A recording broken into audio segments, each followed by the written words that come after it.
Welcome. This is Jordan Buckner with Foodbevy, the online community for food and beverage founders. Today I'm talking with Elizabeth, founder of Siren Snacks. Elizabeth, let's jump right into it. So to start off, I'd love for you to tell me a little bit about the product, the company, and how you got started. Sure. So I'm Elizabeth. I am the co-founder and CEO of Siren Snacks. We make a line of function-forward, delicious grab-and-go snack bites. We are really positioning our products to compete in the protein bar category as a better for you, more convenient grab-and-go option. And we got started back in 2017. I was at the time a student with my sister Abby. We continued to be frustrated with the options we were finding in stores that were plant-based and high protein. We just could never find a protein bar we loved. I was also and still am following a vegan plant-based diet to help manage some of the symptoms of an autoimmune condition, and was really interested in clean ingredient, high protein, and plant-based, and just couldn't find anything that checked all those boxes. So we started creating our own bars and bites in our kitchen there as students, and quickly realized from the recipes we were making and as we were sharing them with friends and family that other people had this shared need for a better option in the protein bar aisle, and Siren was kind of born out of that. We launched while we were still students, and then quickly grew to different natural retailers and markets around the Bay Area. And we've since expanded beyond protein bites to different types of product lines in the bite space, like energy bites and rest and relaxation bites. Very cool. I'm sure the journey's been completely smooth sailing and easy for the entire time. Talk to me about some of the challenges that you've experienced in building the brand. Yeah, I would say for us, some of the hardest challenges have been on the manufacturing and operations side. I think we learned quickly that there's a lot of equipment and infrastructure in place to produce like a standard slab protein bar, but we were going for this pretty new form factor, and there wasn't really at our size, the right equipment or packaging machines that we could use to produce this efficiently at scale. So I think in the early days, it was a lot of trial and error, trying out different types of equipment, lots of manual labor, lots of us, on the packing line every day, just kind of trying to get orders out. And I think, we've gone through many different phases of our manufacturing, from doing it ourselves in a shared kitchen to operating our own space to now working with a co-packer, but have had lots of learnings and, ups and downs along the way in that journey. So I'd say manufacturing and operations has been our most challenging aspect for sure. Definitely can relate to that. With T-Squares, we experienced a similar challenge where we were like, oh, great, there's tons of energy bars on the market. We can make our own. But because our product uses minimal binder and we're in kind of these bite-sized squares, we tried at least 3 different co-manufacturers at first, and none of them had the equipment to make it. And so we had to continue making it ourselves in our own facility. So definitely a crazy journey. As we've entered 2020, everything looked like the year is going to be great.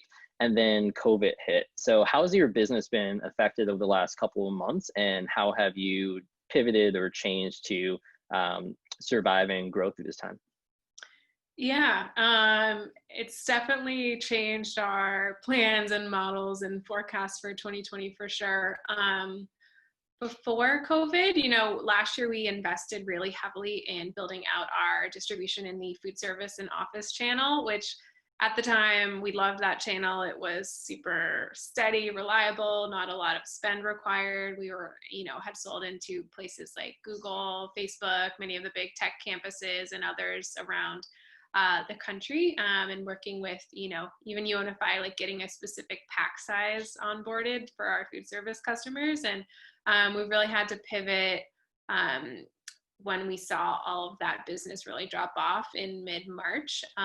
We focused a lot more on building out our e-commerce and direct-to-consumer channel. It was something prior to COVID, we had a website and we were up on Amazon, but we're doing very little to kind of manage and, facilitate growth in those areas. And so we've brought on people to help us with our digital marketing and our Amazon as well. And then on the retail side, we, I think we're fortunate that we did have a lot of launches planned for this year that were kind of confirmed before everything hit. And so we launched in Target and CVS over the last 2 months. And those were, yeah, we really got the purchase orders written like right before everything at the beginning of March, like thank God. But it's definitely forced us to like think creatively about how we can market as a new brand without like sampling or demos. And so looking at, lots of coupons, lots of, kind of full bag sampling, which is more expensive, but in some cases like the only option. And just trying to get creative with still driving awareness without, demos or like local events as a way to grow our awareness. That's amazing. Yeah, it's a very challenging time in terms of getting people to actually try your product as a new brand. And so I appreciate you getting creative and figuring out a way to make that work. Have you found anything to be particularly successful in terms of marketing strategy, both either digitally or kind of with samples so far? I would say we've been surprised, like people love coupons, we've learned. And so we've recently started working with Ibotta to do digital coupons there. And then we also just added to our website and on our store locator page something called Promotion Pod, I believe, where we've got now like you can search the store nearest you, and then there's a way you can print out at home like a buy one, get one free coupon so that, it's encouraging them to go into the store and maybe try 2 different flavors. Done a lot of that, even some old school things like literally mailing some physical coupons to some of our top customers who we know are in areas near, some of the stores we just launched in as well.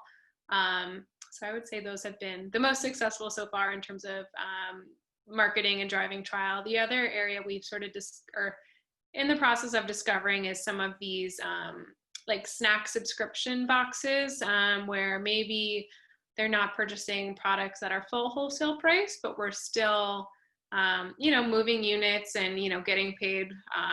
It's still a profitable channel, just not as high margins as, some of our past customers, but to get products out in sort of different snack boxes.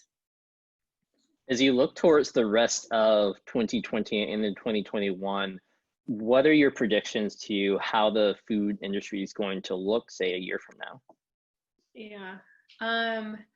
I think that a lot more brand discovery and building brand awareness is now going to happen rather than in the grocery store. It's going to be happening online. I think people are, rather than looking at demos and sampling in the store, they're looking at things like Instagram or different influencers, even like TikTok, as like different channels to discover new products, new brands, and kind of going into the store then with an idea of what they want to purchase based on what they've seen online or what they've seen others purchasing versus discovery at the store level. And I think that it definitely for us reinforces the importance of being omni-channel. And, if one channel were to go away overnight, as it basically did for food service, like it's so important to just diversify and not just like retail and online, but even like different types of retailers. If, we see in the future that maybe the smaller independents aren't,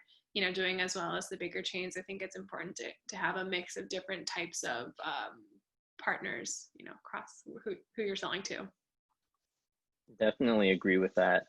And then finally, based on your experience so far, if you had to give advice to someone starting their own food or beverage brand, what would you tell them? Yeah, I would say, one, don't expect things to go as you plan.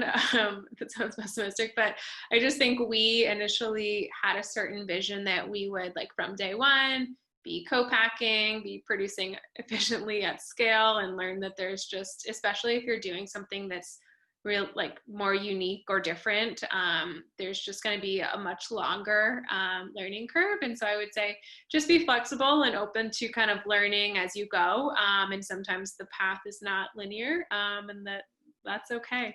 You'll still, eventually will get to, your goals.